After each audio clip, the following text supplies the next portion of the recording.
Good morning, everyone. Here, well, it's afternoon here. I presume it's morning over there. I hope my voice is clear, Professor Ron MEKEI and Professor Alam. First of all, I would like to thank you all for having us here today to present our finding about our research. And I would like to acknowledge in the beginning of the presentation, the president of our university, National University of Sudan, Professor Amin Osman, for fully supporting our e-learning initiative in Sudan. He was head on head with us to fully push it forward. So I was really happy that we had a person in the administration at the highest rank supporting the initiation of e-learning at National University of Sudan. Furthermore, I would like to thank Professor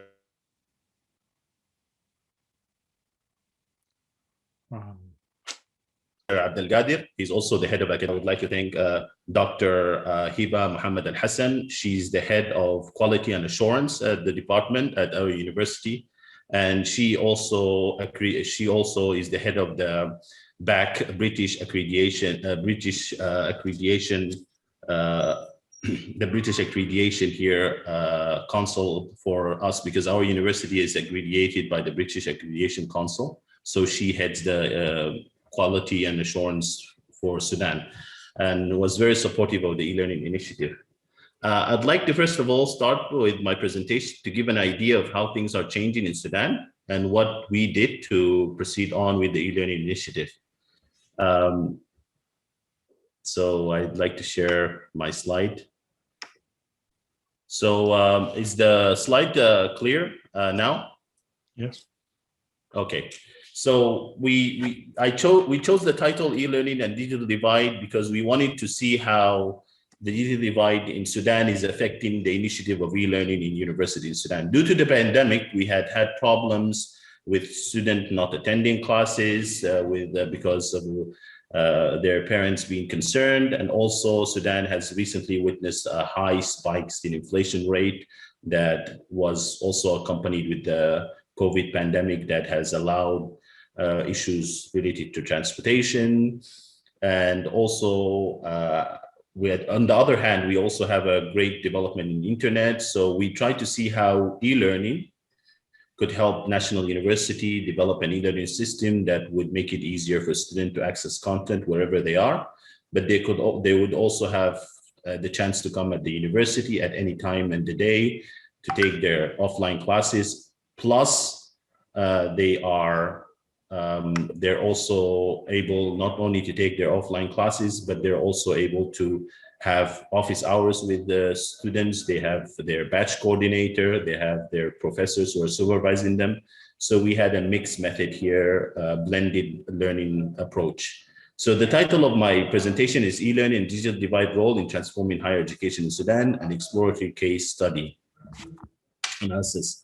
So we know that from before we had knowledge, and knowledge came into the formation of groups forming knowledge together to tribes through groups and tribes, which caused again the development of people, relationship and societies. But as we transition from agricultural societies to industrial societies to knowledge-based societies, there were many great repercussions that emerged. And some of them are related to structural unemployment because people did not have the skill to move from one industrial revolution, from for example, agricultural revolution to industrial revolution to finally what we have now as knowledge-based revolution. In Sudan, we are still transitioning. We have a country that is greatly reliant on agricultural factors. We also have a country that has resources such as gold and oil, but at the same time, we are transitioning because the digital divide is still slowly narrowing to more knowledge-based economies. So this is the situation that we are faced in as a university in a country like Sudan. Due to these transition, we are trying to find out how we can support our students so that they can fully transition to being able to access their content online with the same interaction that they have with their professors offline whenever they want to, and doing offline sessions, because we have both. We have what we know as blended learning. So we already know with digital divide studies from previously the World Plan of Action initiated by the University of Sussex. Professor Lam is a member of that university previously and has been working there for a very long time. The University of Sussex was the first university to initiate what is known as the Sussex Manifesto, which emphasized the need to do indigenous capacity building. And this is exactly what we are trying to do in Sudan. We are trying to build an e-learning system, an open source e-learning system using a Moodle system to try to indigenously develop the capacity of the university from its professor side and its student side. And we try to incorporate things as we face them, and so that we can sharpen the process and further develop our capacity.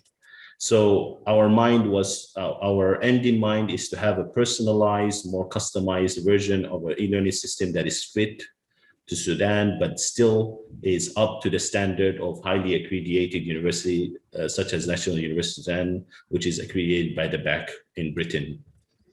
So as we know, history shows that there is a democratization of technology and information and finance, and we wanted to capitalize on this with Sudan as we are still moving forward. So Thomas Friedman did talk about this previously.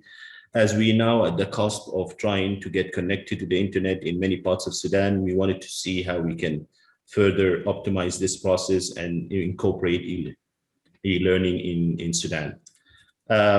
So the issues we faced in Sudan concerning in National University concerning learning, and we resolved all of them successfully under the leadership of the current president and all of the quality assurance backed by HIBA and the head of the e-learning initiative, Professor Muhammad from Medical Laboratory. We were able to overcome these problems with, for example, institutional problems. We didn't face institutional problems because the president, the academic affair advisor, the head of the quality assurance, and even the head of deans were very much supportive to the initiative. So we didn't have that problem. We didn't have any social institutional problems because we met together, we talked and discussed these issues so that we can see how we can resolve them. And it was a very nice way of removing any social institutional problems concerning e-learning. We didn't have problems with social behavioral after the implementation of e-learning, but doing it, we had problems because people did not yet have the skill to use e-learning systems. We did workshops, so the e-learning committee led by Professor Muhammad, who's the medical laboratory, the dean of the medical laboratory, had initiated training for professors and training for students in how to use e-learning systems. So that helped the issues of social behavioral factors.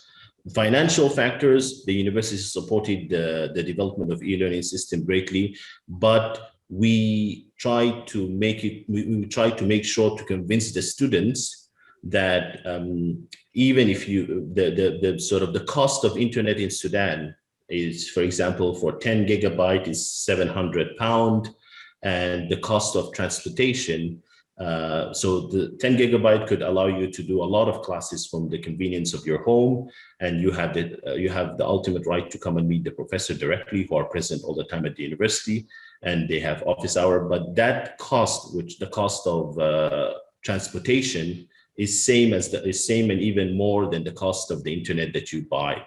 So we just needed to raise awareness to the student that it will reduce that cost if they're concerned about it, because due to COVID and due to the inflation rate in Sudan, we try to resolve this cost with the students. So the e-learning Moodle helped, the e-learning system helped reduce any incurred cost the student will incur to come to the university on a daily basis. So it just needed awareness from us. On the language literacy aspect, we strictly try to help students from the first year to acquire strong English literacy skill, because our classes are in English with a blended English and Arabic in other classes. But what is important is we try to have classes that strengthen their English at the beginning of their courses when they enter National University. Physical infrastructure, the university is fully equipped with high internet level. Plus, we try to help students who don't have internet at their home, that they could use our labs, because we have great numbers of labs that are across campus, so that they can come and use the lab whenever they want to. Software and design, we have used an open source software called Moodle, and we develop it and customize it to fit the needs of our student. The content, as we know, we already did lectures that are recorded online and helped to increase the local content of education in Sudan. In terms of technological literacy, we do training for both sides, for the student sides and the professor sides, and this helps the technological literacy constraint.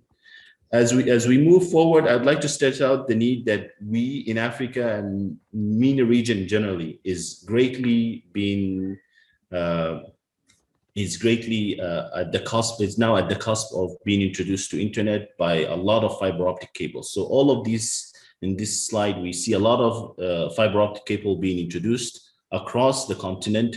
And this is now forecasted to decrease the price as we move forward. So I assume the great success of National University of Sudan will be replicated across other universities in Sudan as internet prices go down and as people start to see the need for these systems to be implemented. So more awareness and time might help in the future in developing of other universities' e-learning systems.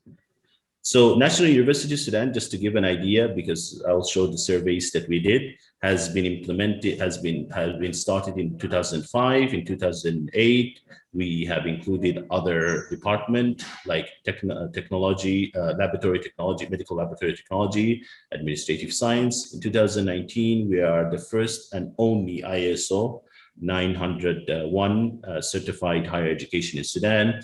And in 2016, we have received the British Accreditation Council back, and up to now we have that. So we try strongly to keep quality and assure that our students receive the best education they have in Sudan. And concerning the Moodle, here we pointed out that we are using Moodle, which is an open source system. The university formulated a committee under Associate Professor Muhammad Abdelgader Mahdi, who's Associate Professor of the Medical Laboratory.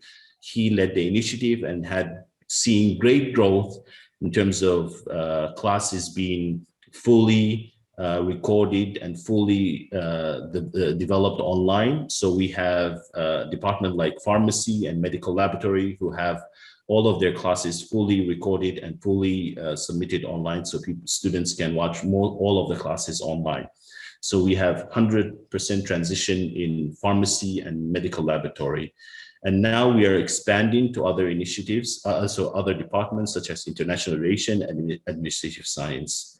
Hopefully this will be, we will then fully develop them by the end of this year. The speed is going very well, and I'm happy that the administration is supportive, which is part of the institutional constraints that other universities might face. So here it shows an example of the trend that we have at the university. So we have, for example, a clinical industrial pharmacy. You could see here we have 24 classes and 100% online. All of them are online, and they're all submitted online with recorded lecture and PPT. You can see medical laboratory, 100% also. We have very high rate on other departments like electrical and electronics. So we're moving very good. And I assume by the end of the year, we will have strong records on all of the departments. In terms of assessing the success of e-learning system in Sudan, we try to use the unified theory of acceptance, which is developed by Venkish, Morris, Davis, and Davis, which looks at four major components: performance expectancy, effort expectancy, social influence, and facilitating condition, and tries to gauge the behavioral intention of users. So we use this theory to understand the situation that we have in Sudan, and frankly speaking, the result came wonderful. We had very good numbers. So I'll show the numbers in the upcoming slides. The theory was further developed, the unified theory was further developed to add other issues like hedonic motivation, price value, habit, and moderating variables like age, gender, and experience. So, but we stick to the basic first so that we could develop our model more, but we included the price value. So this is our model right now.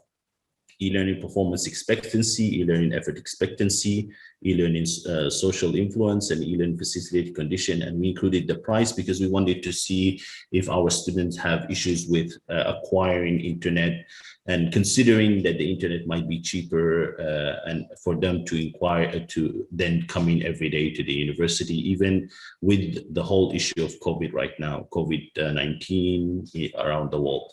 So our model, as I said, is based on Vinke, Strong, and Exu, and is used by us right now to assess the development of our e-learning initiative. So in terms of age, we found out that many of our students we did a survey. So this is the survey based on the model. 20 to 21 was the middle point in our age. We further on did a gender classification. We have a high number of female students in these fields. So you can see how that's why it's skewed to the left, to the right. Then we see a lot of students coming from pharmacy, answering the survey. We're still developing the survey to include other component and variable. Then we had them answer their level. So we had level 2 to level 5 students answering this. Level 1 is, as the first stage is, we train them about e-learning. So we let them not use it right away so that they can feel confident when they come and use the system. So first year, we try to train them slowly. So good news is that our result came very well after the first pilot study survey. We had a lot of students pointing out that they strongly they believe that they have the resources necessary to use National University e-learning website. We had great result on, they believe that they have the necessary knowledge to use National University e-learning website. They think that using National University e-learning website fits well with their learning. And if they have any problem in the university, they usually are able to resolve it. So we were happy that they're getting good feedback in terms of how they can resolve their e-learning situation whenever they come to us.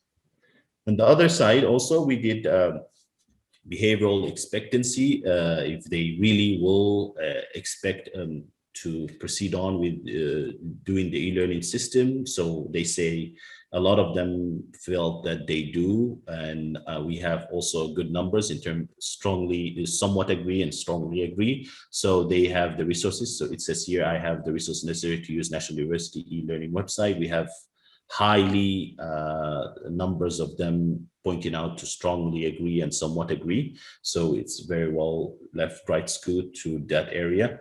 They also have, they say that so on the second question, I have the knowledge necessary to use National University e-learning website. I'm happy that this was also highly agreed and somewhat agreed, because that means that the training has been effective, that they are able to really use the system without us assisting them all the time. And they say, so the third question, I think that using National University e-learning website fits well with their teaching and learning. And the last question is, if I have problem with using National University e-learning website, they could ask us, or they could ask their batch coordinator or their teacher itself. So a lot of the data is sort of siding a lot with somewhat agree and strongly agree. So we were very happy that we have this good results from the survey. So in general, we would like to advise other universities, especially in Sudan right now with COVID-19 and the increase in inflation rate due to change in the economy. We might want to advise other universities to follow suit with the initiatives that we have done at National University of Sudan. And hopefully we would be very happy to exchange knowledge, ideas, and help them. So here is our advice. There is a need for the development of e-learning initiative in the developing world. This is now becoming apparent right now with the development of the internet across Africa and the MENA region, and with the with the advent of pandemics such as COVID-19. E-learning initiative in Sudan is still at the starting stage. Here at National University of Sudan, we consider ourselves pioneering this field, so we hope that other people will follow through. There is a need for more awareness and skill building on both levels, student level and professors level. So we want to advise other universities that it would be nice to start stuff with awareness, start the initiative with start the initiative with awareness first, and then